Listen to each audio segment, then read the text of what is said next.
यार दोस्तों, target with PS Parihar channel में आपका स्वागत है। आज के इस वीडियो में हम लोग बात करेंगे यूपी टीईटी 2021 की और बाद में हम लोग बात करेंगे बीएड कोर्स में एक बड़े बदलाव की। अब सभी लेवल में मान्य होगा केवल बीएड। तो वीडियो जल्दी से लाइक कर दें, शेयर कर दें और जिन छात्रों ने चैनल को अभी भी सब्सक्राइब ना किया हो तो जल्दी से सब्सक्राइब कर लें ताकि आप लोगों को भी इसी प्रकार के ऑथेंटिक और सटीक अपडेट्स मिलती रहें। चलिए शुरू करते हैं। यूपी टीईटी 2021 पेपर रद्द, कोर्ट अपडेट। विद्यार्थी चले गए थे हाईकोर्ट। विद्यार्थियों का कहना था कि 2017 के बहुत सारे जो प्रश्न हैं वो सीधे उठा करके 2021 की टीईटी में डाल दिए गए और अतः इस परीक्षा को रद्द कर दिया जाए। 9 तारीख को इसकी सुनवाई हुई है। ये पहली सुनवाई थी और अब इसकी जो अगली डेट है वो 21 तारीख लगा दी गई है और साथ ही पीएनबी को नोटिस भी भेजी गई है कि अब वो उसके बारे में सफाई दे, सरकार अपनी सफाई दे। विद्यार्थियों ने याचिका में यह भी कहा कि इस परीक्षा में चूंकि प्रश्न रिपीट होना कोई बड़ी बात तो नहीं है, लेकिन इसमें भ्रष्टाचार की आशंका, चूंकि पीपीएनबी हमेशा से विवादों में रहा है और केवल एक ही वर्ष यानी 2017 के प्रश्नों का ही रिपीट होना एक बहुत बड़ी साजिश हो सकती है। तो 21 फरवरी इसकी डेट लगाई गई है और देखना कि सरकार इसके बारे में क्या जवाब देती है। वैसे मुझे तो नहीं लगता है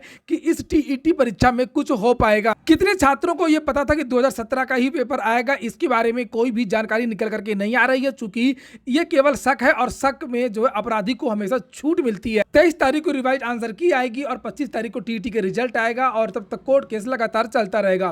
परीक्षा में कोई भी स्टे नहीं है, कोई भी रोक नहीं है और मुझे लगता भी नहीं है कि ये जो परीक्षा है वो स्थगित होगी। अब बात कर लेते हैं एनसीटी बीएड कोर्स में बदलाव। अब सभी में मान्य, केवल बीएड ही सब में मान्य होगा। आगे बढ़ने से पहले एक बात स्पष्ट कर दूं कि इस केस का जो मामला है वो उससे नहीं है जो सुप्रीम कोर्ट में चल रहा है। सुप्रीम कोर्ट में जो मामला चल रहा है वो एनसीटी के 28 जून 2018 को जो पत्र जारी हुआ था उसको रद्द किया गया है। साथ में जो ब्रिज कोर्स की बात है उसको लेकर के भी बहस हुई थी और ब्रिज कोर्स को भी पात्रता कोर्स माना गया था और यह कहा गया था जब पात्रता कोर्स है तो ये जो कोर्स है वो पहले होना चाहिए और जब पहले से ही बीएड, बीटीसी या डीएलएड के छात्र हैं या बीएसटीसी के छात्र हैं या जेबीटी के जो छात्र पहले से ही उपलब्ध हैं तो इन बीएड के छात्रों को क्यों रखा जाए। इसलिए जोधपुर हाईकोर्ट ने इन छात्रों को बाहर कर दिया था और इसकी जो अगली डेट है वो 22 तारीख लगी है।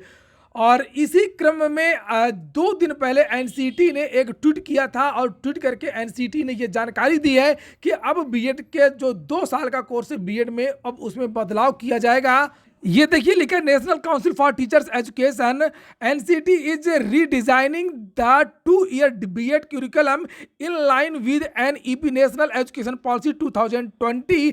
It will prepare teachers for all the 4 level. ये देखिए 4 लेवल यानी कि प्री प्राइमरी, प्राइमरी और उच्च प्राथमिक व माध्यमिक। अब चूंकि जो टीईटी होगा नई शिक्षा नीति में वो सभी को करना पड़ेगा, चाहे वो टीजीटी पीजीटी की भर्ती हो या उच्च की भर्ती हो, यानी कि उच्च प्राथमिक की या प्राथमिक की।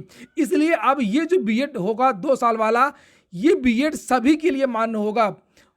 तो ये एक नया बदलाव करने जा रहा है नेशनल एजुकेशन पॉलिसी के तहत। और जो अब आने वाले समय में जो विभिन्न तरीके के कोर्स हैं, चाहे वो जेबीटी हो, चाहे वो बीएसटीसी हो, चाहे वो डीएलएड हो, ये सभी कोर्स आगे चल करके बंद हो जाएंगे।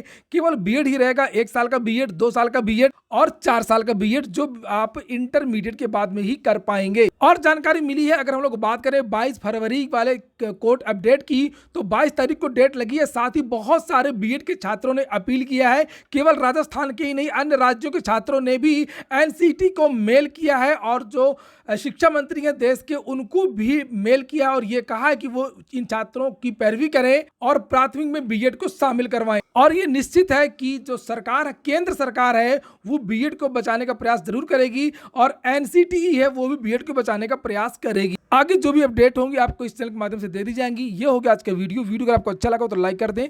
जिन छात्रों ने चैनल को सब्सक्राइब ना किया सब्सक्राइब कर लें। पूरा वीडियो सुनने के लिए बहुत बहुत धन्यवाद।